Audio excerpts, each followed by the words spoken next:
É verdade que o frio piora as dores na coluna? Essa é uma pergunta que muitos pacientes me fazem, principalmente essa época do ano que começa a ficar um pouquinho mais frio.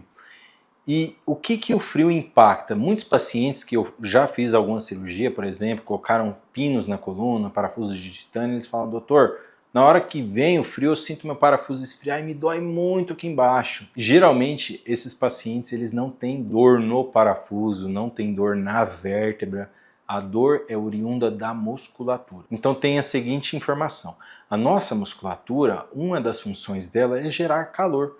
Quando está frio e você está pouco agasalhado, o que acontece? Você treme. A contração muscular faz com que gere calor e você, em teoria, aqueceria seus órgãos internos. Então, quando chega as temporadas mais frias, a musculatura sua tende a ficar mais contraída, mais fácil de ter um espasmo. O que é um espasmo? É uma contração involuntária, é aquela fibra muscular contrair e dar aquela travada na coluna.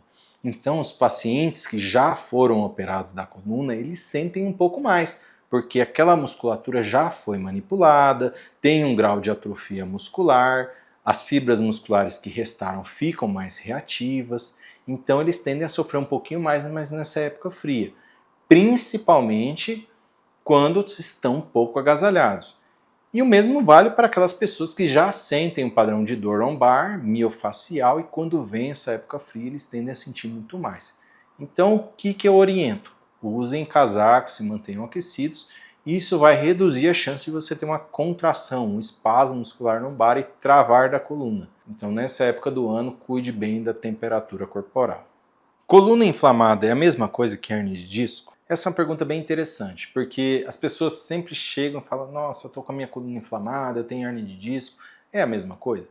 Bem, a hernia de disco, ela pode sim estar associada à inflamação. O que é a inflamação? É quando o nosso sistema imune encontra ali uma lesão e tenta repará-lo. Para reparar, ele libera substâncias que são citocinas, que traz um aumento do fluxo sanguíneo naquela região e libera também células de defesa ali para tentar liberar substâncias que vai fazer com que aumente a quantidade de células reparadoras, que a maioria das vezes chamamos de fibroblastos.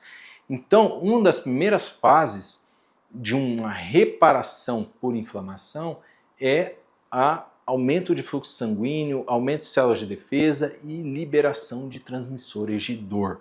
Então, em vias gerais, toda inflamação geralmente é acompanhada de dor. Porém, hérnia de disco nem sempre está associada à inflamação. Um dos exemplos muito clássicos são as hérnias protusas. O que são hérnias protusas? São aquelas hérnias que vão se abaulando com o tempo sem romper propriamente o disco. Essas hérnias protusas, geralmente elas não são inflamadas. O que inflama são os ligamentos posteriores, porque eles estão sobre um estiramento importante, porque esse disco que antes era um bom amortecedor, agora é um amortecedor ruim. Então os ligamentos capsulares, os ligamentos supraespinhosos, eles começam a sofrer um estiramento, esse estiramento geralmente causa microlesões ligamentares, que ali vai se instalar um processo inflamatório e é o que causa a dor do paciente. Claro, hérnia de disco pode estar associada à inflamação? Sim, principalmente nas hérnias extrusas, que são aquelas que rasgam o disco e vazam o conteúdo de dentro do disco. Esse conteúdo, quando entra em contato com a raiz nervosa, ele cria um processo inflamatório ali. E é por isso que a hérnia de disco extrusa, que é aquele paciente que geralmente está tudo bem, de repente vem uma dor terrível para a perna. Ela é terrível nas primeiras 3 semanas. Por quê? Nas primeiras 3 semanas é quando tem mais inflamação ali, porque aquele conteúdo do interior do disco é como se fosse um corpo estranho próximo à raiz nervosa. E é nesse momento que geralmente o paciente é muito bem sucedido em tomar anti-inflamatórios. O clássico é o corticoide intramuscular, que é a aplicação da beta-30, por exemplo. Nesse momento, quando tem uma inflamação severa, assim que rompeu a hérnia, é sim interessante tomar um anti-inflamatório. Depois, com o passar do tempo, o processo inflamatório se reduz e a dor irradiada para a perna geralmente é justificada pelo efeito compressivo, aquela hérnia empurrando o nervo contra o osso. Aí a inflamação não é tão importante no local, mas o efeito da compressão é o que gera dor. E nesse momento, talvez, vá ser necessária uma cirurgia para a retirada dessa hérnia. Médico diz que tem escoliose do adolescente, mas tem 22 anos. Não viu minha idade?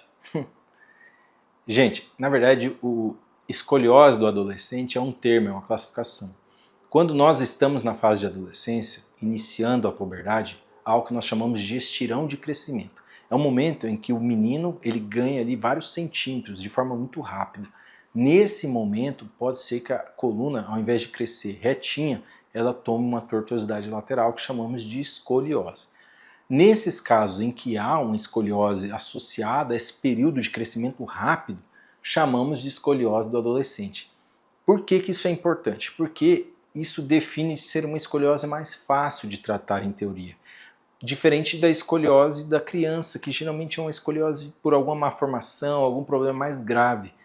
Então, a escoliose do adolescente, ela tem esse nome por classificação e você vai seguir com esse nome por resto da vida, independente se você foi negligenciado lá na adolescência desse diagnóstico.